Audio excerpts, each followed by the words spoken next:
नमस्कार, मैं आपका दोस्त एक बार फिर से आपके लिए बहुत ही प्यारी सी क्लास लेके आया हूँ दोस्तों। आज की क्लास है फिज़िक्स। फिज़िक्स का ये तीसरी क्लास है, 2 क्लास हो चुकी हैं दोस्तों, जिसमें हमने मापन और मेज़रमेंट देख लिया है दोस्तों। और ये तीसरी क्लास है, इसमें देखेंगे मापन यंत्र यानी मेजरिंग जो इंस्ट्रूमेंट होते हैं, हम किसको किससे नापते हैं। इसके जो टॉप 70 प्रश्न हैं बहुत ही इंपॉर्टेंट हैं, वो प्रश्न हैं दोस्तों। इसमें लगभग 40 प्रश्न तो वो हैं जो रेलवे के सभी एग्ज़ामों में पूछे गए हैं प्रीवियस ईयर में। उसके बाद जो 30 प्रश्न जो हैं वो बहुत ही ज़्यादा इम्पोर्टेंट हैं दोस्तों। इतना इम्पोर्टेंट हैं कि वो बार बार पूछे जाते हैं, और वही एक्सपेक्टेड प्रश्न है 30। वो नहीं देखी तो कुछ नहीं देखा दोस्तों। आपको बता दूं, आप बहुत दिनों से तैयारी कर रहे हैं दोस्तों, आपका भी मुझे पता है, आप बहुत दिनों से, लेकिन आपका सिलेक्शन नहीं हो रहा है। सिलेक्शन इस वजह से नहीं हो रहा है क्योंकि आप किताबें पढ़ने में लगे हैं, आप प्रैक्टिस नहीं कर रहे हैं, आप क्वेश्चन की प्रैक्टिस नहीं कर रहे हैं। उसकी प्रैक्टिस मैं कराऊंगा, जितने क्वेश्चन होंगे उनकी प्रैक्टिस मैं कराऊंगा। इसके लिए आप चैनल को सब्सक्राइब कर लें, बेल आइकन को दबा लें, जिससे कि आपको समय समय पर नोटिफिकेशन मिलता रहे दोस्तों। और ये रेलवे के सभी एग्ज़ामों के लिए महत्वपूर्ण है। उसके अलावा जितने भी वनडे एग्ज़ाम होते हैं उनके लिए, सबके लिए महत्वपूर्ण है। चाहे आरपीएफ कांस्टेबल हो, एसआई हो, कुछ भी हो, यूपी पुलिस हो, जो भी हो, एसएससी हो, जीडी हो, या भी जो भी वनडे एग्ज़ाम होते हैं, सबके लिए ये क्लास बहुत ही इम्पोर्टेंट है दोस्तों। इसकी पीडीएफ आपको vision all exam Telegram channel से मिल जाएगी दोस्तों। चलिए क्लास को स्टार्ट करते हैं बिना समय को बर्बाद करते हुए।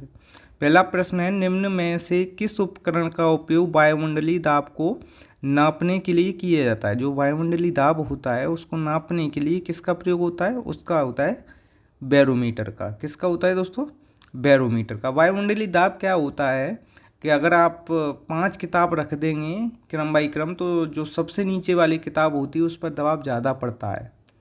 ऐसे ही अगर आप जो वायुमंडलीय की परतें हैं, जैसे क्षोभ मंडल, समताप मंडल, मध्य मंडल, आयन मंडल, तो उसमें सबसे ज़्यादा दबाव किस पर पड़ेगा, क्षोभ मंडल पर, क्योंकि वो नीचे है।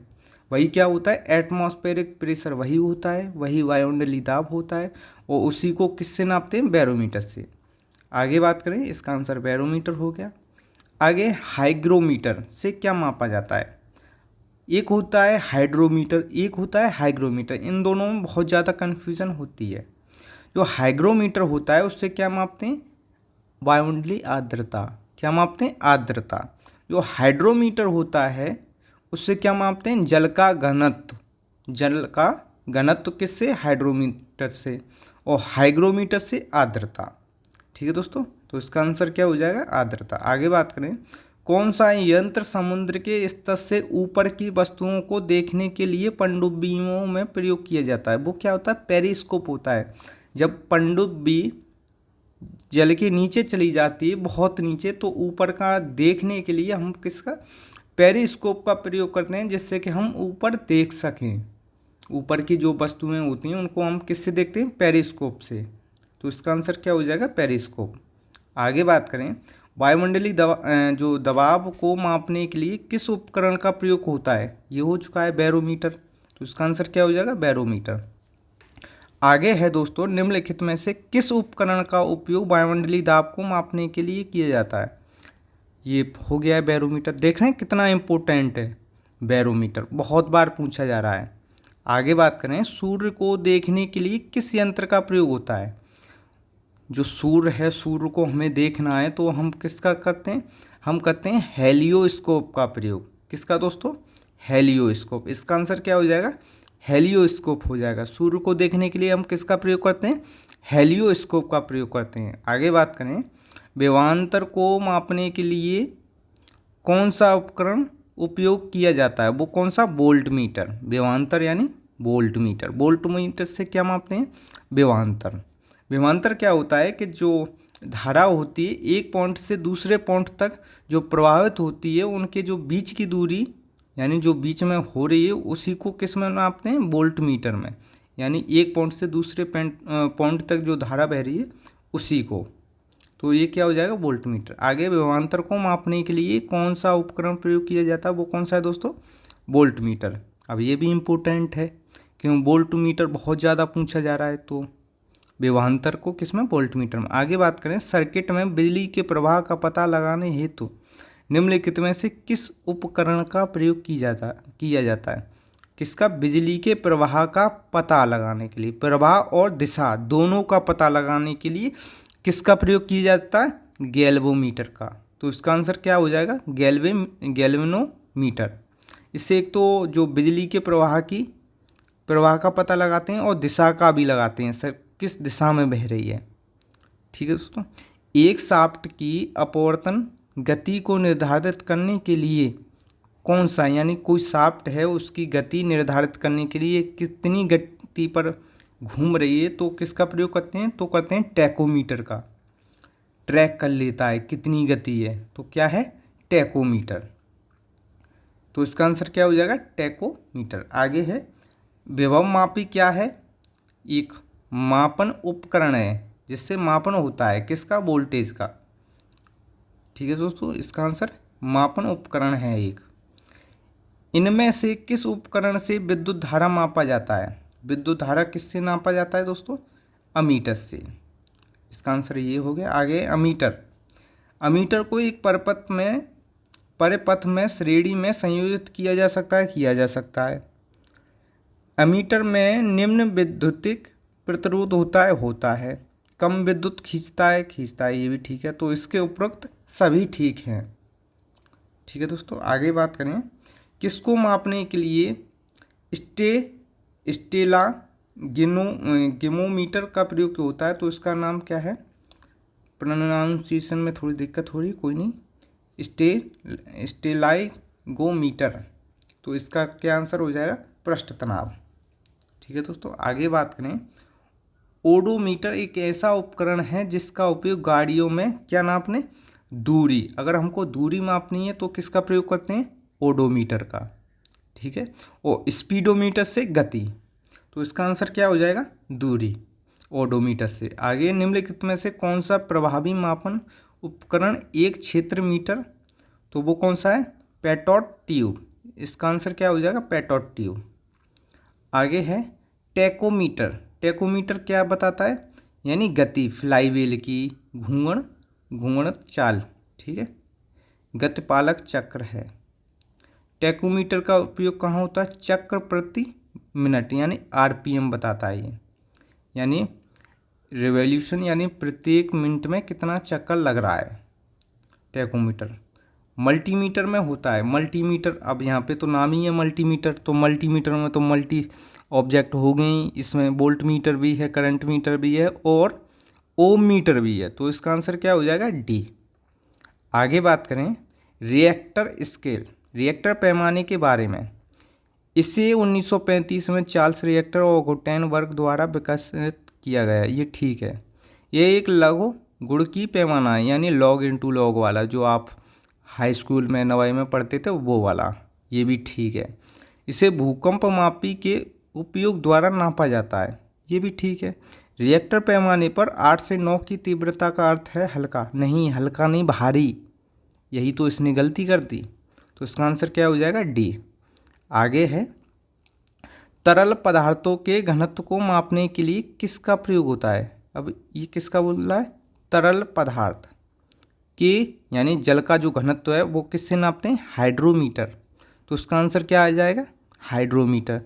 और हाइग्रोमीटर क्या है? वायुमंडलीय आर्द्रता। दोनों पता चले गए, वायुमंडलीय आर्द्रता हाइग्रोमीटर, और हाइड्रोमीटर जो जल का घनत्व हो गया, तरल पदार्थ का घनत्व हो गया। इन जो घनत्व मापता है तरल पदार्थ का, लिक्विड का, वो कौन सा है? हाइड्रोमीटर। आगे है जहाज़ों में क्या मापने के लिए इकोलोकेशन का प्रयोग होता है? पानी की गहराई। जो पानी की गहराई हमें मापनी है, हम समुद्र में चल रहे हैं जहाज़ में, अगर कितना गहरा पानी है यहाँ पे, तो हम किससे इकोलोकेशन भेजते हैं, वो वहाँ पे नीचे टकरा कर आ जाएगी, तो हम पता लगा लेंगे कितनी अंदर तक पानी है, यानी ज़मीन है नीचे। ठीक है दोस्तों, इकोलोकेशन जाएगी फिर वापस आ जाएगी।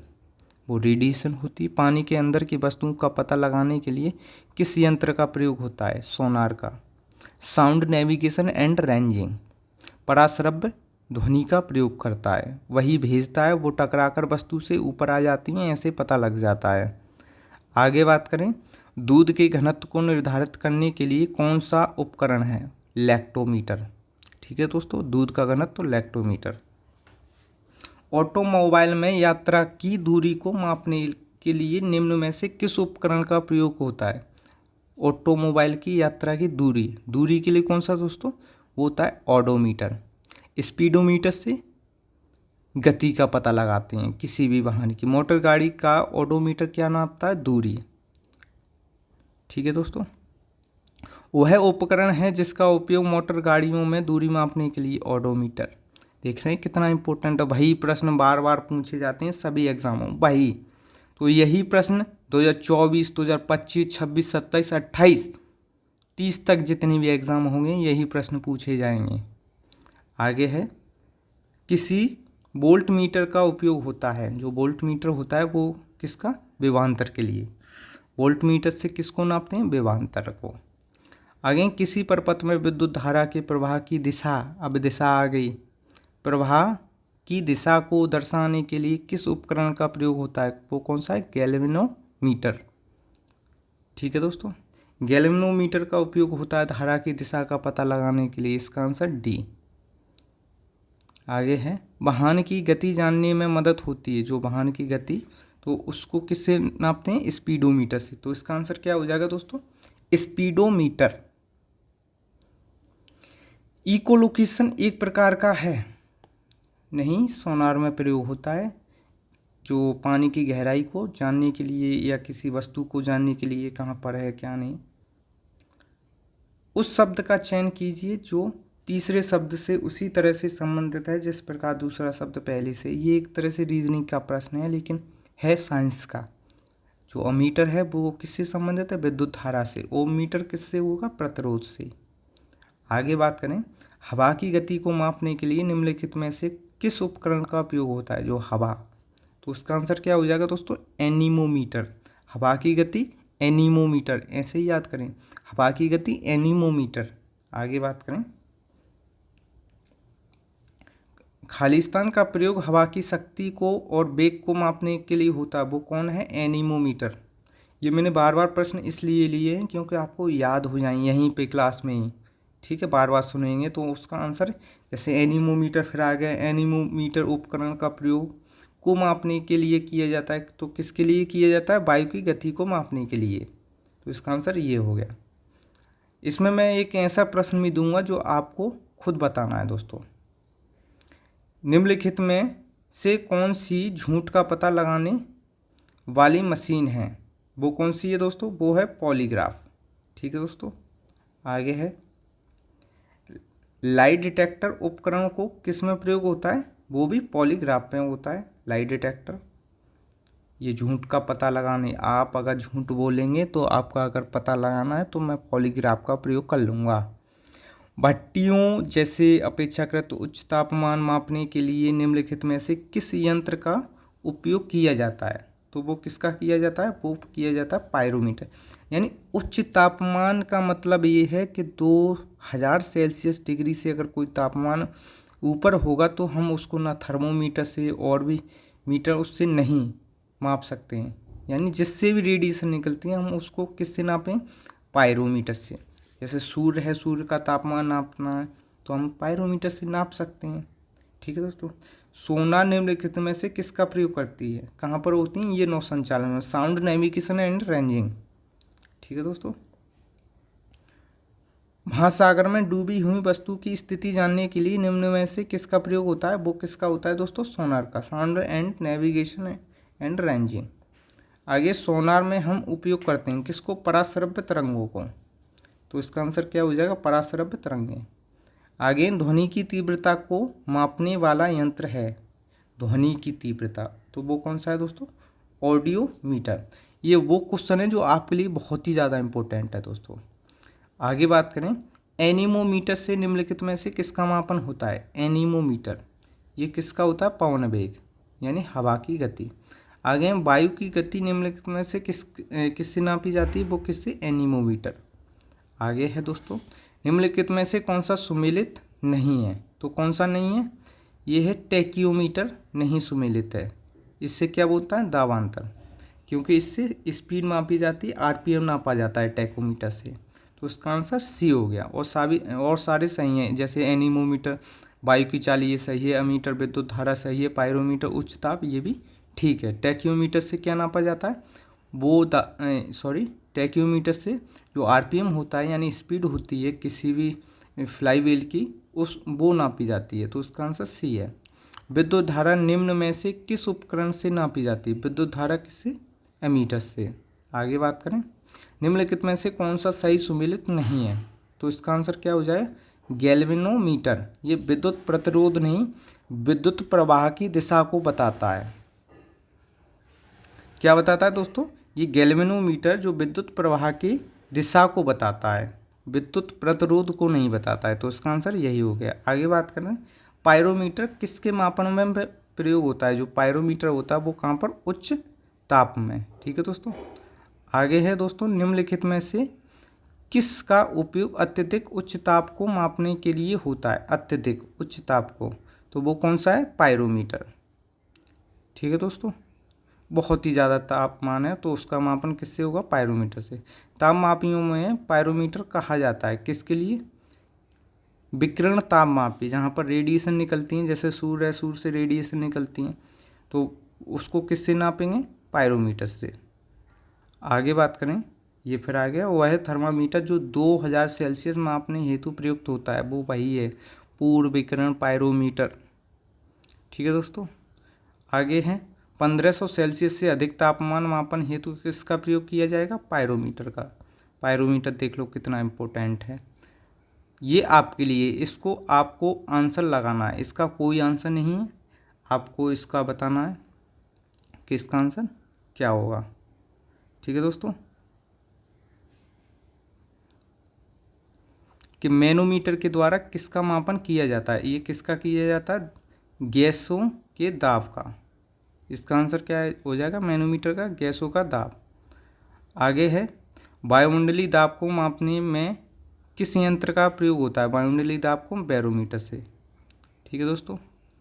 आगे, दूध का सापेक्षिक घनत्व क्या होता है, लैक्टोमीटर। ठीक है दोस्तों। आगे है, दूध का घनत्व, लैक्टोमीटर। ये वही प्रश्न है, हवा में आर्द्रता को मापने के लिए कौन सा यंत्र प्रयोग किया जाता है। आपको बता दूं, इसका आंसर है क्या, हाइग्रोमीटर। अब जो हवा की आर्द्रता को किस में, हाइग्रोमीटर में, और जल का घनत्व किस में, हाइड्रोमीटर में। यही दोनों में फ़र्क है, एक हाइड्रोमीटर इसका क्या है, जल का घनत्व, हाइग्रोमीटर हवा की आर्द्रता। आगे है हाइग्रोमीटर, ये क्या है, वातावरणीय यानी वायुमंडलीय आर्द्रता। आगे है, आर्द्रता किस उपकरण से मापी जाती है, वो क्या है, हाइग्रोमीटर। और हाइड्रोमीटर से जल का घनत्व। रिगेलमैन स्केल किसका घनत्व मापता है, वो किसका, दोहा का। ठीक है दोस्तों। आगे है, जो ईईजी होता है वो किसके लिए होता है, वो होता है मस्तिष्क के लिए। ठीक है दोस्तों। और ईसीजी हृदय के लिए। तो इसका आंसर क्या हो जाएगा, मस्तिष्क। आगे है, रक्त दाब नापने के यंत्र का नाम क्या है, वो क्या है, स्पिग्नोमीटर, जो डॉक्टर कान में लगाकर आपका जो ब्लड प्रेशर है वो नापता है। आगे है, प्रकाश की तीव्रता नापने के लिए किस उपकरण का प्रयोग किया जाता है, किसके, प्रकाश की तीव्रता, वो क्या है, लक्स मीटर। आगे, निम्नलिखित में से कौन सी राशि रिएक्टर पैमाने पर मापी जाती है, वो कौन है, भूकंप की तीव्रता। आगे, भूकंप की तीव्रता का मापन किससे होता है, रिएक्टर स्केल से। आगे दोस्तों, कौन सा सम्मिलित नहीं है, तो रिएक्टर स्केल से भूकंप की तीव्रता नापी जाती है, आर्द्रता नहीं मापी जाती। तो इसका आंसर डी हो जाएगा। आगे, निम्न में भूकंप मापी यंत्र कौन सा है, भूकंप मापी वो कौन सा है दोस्तों, वो है सिस्मोग्राफ। आगे बात करें, निम्नलिखित में से भूकंप तरंगों के मापन के लिए प्रयोग किया जाता है, वो क्या, सिस्मोग्राफ, सिस्मोग्राम नहीं, सिस्मोग्राफ। निम्नलिखित युक्तियों में से किसके द्वारा भूकंप की तीव्रता का मापन होता है, भूकंप की तीव्रता किसके द्वारा, सिस्मोग्राफ के द्वारा। आगे है, ये कौन सा गलत है, सिस्मोग्राफ गलत है। सिस्मोग्राफ से भूकंप की तीव्रता नापी जाती है, वक्र पृष्ठ की वक्रता नहीं। ठीक है दोस्तों। तो इसका क्या हो जाएगा, सिस्मोग्राफ। आगे, झूठ का पता लगाने के लिए किसका प्रयोग होता है, पॉलीग्राफ का। ठीक है दोस्तों, इसका आंसर क्या है, पॉलीग्राफ। दोस्तों सारे प्रश्न हो चुके हैं, और ऐसी ही क्लास देखने के लिए चैनल को सब्सक्राइब कर लें, बेल आइकन को दबा लें, जिससे कि आपको समय समय पर नोटिफिकेशन मिलता रहे दोस्तों। और दोस्तों क्लास अच्छी लगी हो तो लाइक का बटन दबा दें और शेयर करें। और ऐसी क्लास, ये क्लास नंबर 3 है, 2 क्लास हो चुकी हैं, उनको भी देखें। ठीक है दोस्तों, और ये आपके एग्ज़ाम में बहुत ही लाभदायक रहेंगी। नमस्कार दोस्तों, धन्यवाद।